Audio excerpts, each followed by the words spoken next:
My name is Shane, and in this video I'm riding from Pembroke through Reading in London to Maidstone in the UK over 5 days. You know, getting used to life, living in a tent again after 2 weeks being at home, pedaling around this extremely heavy bike, and just how tiring being on the road is. You know, you've all your gear to be constantly organizing. That is the hardest thing that I find. When I was walking the Camino, I had this really heavy backpack, and just keeping everything, organizing it, packing it, unpacking it, camping, taking everything down, it really took its toll. There's an hour of it in the morning, and there's almost an hour of it at night time. I'm being kind of gentle with myself. You know, it's hard to get used to everything on these adventures. There's so much going on.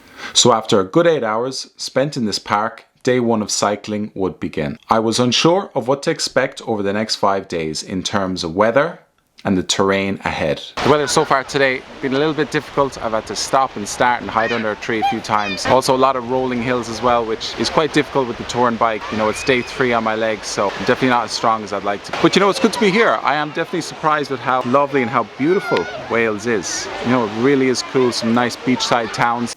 The rest of the day went pretty smoothly. I enjoyed the sea breeze and the amazing coastal views. About an hour away from Carmarthen, I did about 3 or 4 hills today. I'm gonna call them mountains. It was grueling, desperate, miserable. But anyway, today is over. I have my zero beer with me, pack of noodles if I want them. Just gonna set up this tent and go to bed and try and get a full 8 hours of sleep in. The next morning involved a short cycle to the train station in Reading, where the Velo 5 would officially begin. I got the train into Reading fairly late in the day, and it is now 7:45. It's going to be getting dark in an hour and a half, and I need to find a place to camp. So what I'm going to do is I'm just going to cycle outside Reading and hope for the best. This is a common situation for wild campers. I believe over time you develop a keen eye for spotting a good camping spot. Right, so I'm on the outskirts of Reading, and there is a big park, and it really is an idea because it's getting kind of dark. But I think I'm just going to keep on cycling. There's too much traffic and too many people. Although people will clear out of the park at night time, you know what I mean? It's better to just keep on looking until I find a place that's going to be dead quiet throughout the night. Because when you're looking for a place to camp, also another risk is people coming by drinking and smoking. On my first night in Wales, there was a couple of young fellas, and they just done loads of drugs, and they proceeded to spend the entire night screaming and making animal noises.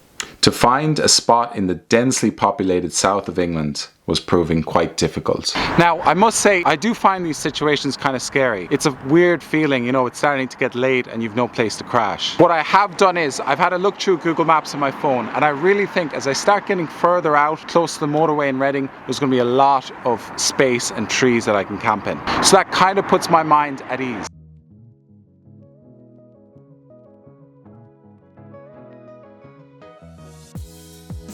Okay, I have managed to find a quiet spot in the outskirts of Reading. Now, it's not the most fantastic spot because there are houses around, so I'm definitely going to have to be quiet. I was really starting to get worried there. I was cycling around, it was getting dark, not a good position. And the estates were just going on and on. The houses were just going on and on. I couldn't find a spot anywhere. Also, another thing is by 7 a.m. I'm going to be up, and by 8 a.m. I'm going to be out of here. So that just lowers the risk of someone seeing my tent in the morning and calling the cops. A big day lay ahead. A 4-hour cycle into London. As we all know, London is a massive city. I'm a little bit nervous about it, but hopefully it'll all be okay. I did think that I needed to keep my wits about me on the busy roads into the capital. Okay guys, I'm about an hour away from London. The roads are starting to get absolutely hectic, so I won't be doing too much filming on the way in. It's been a lot of just really busy villages on the way. I was looking for cycle routes, but half of them were taking me into forests and stuff like that, so I'm just going to stick to the busy roads to get into the city. So after one last food break, I would brave the motorways into the city, followed by the Thames cycle path that brought me into the city centre.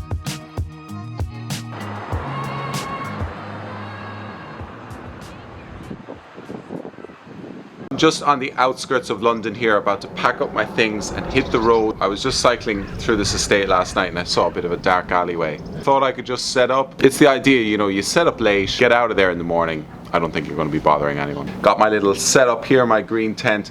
It's pretty hard to see, especially if I'm under a tree or in the shade or something like that at night time, so So I've got about a 45-mile journey. It's going to take me about 4 or 5 hours today.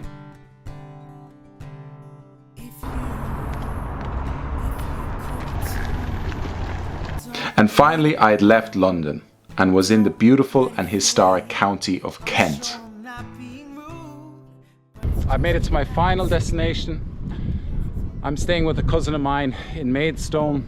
That's all for today. That's 5 days cycling across the UK, Pembroke to Maidstone. Next stop, Europe and the road to Italy. Subscribe to follow my adventure.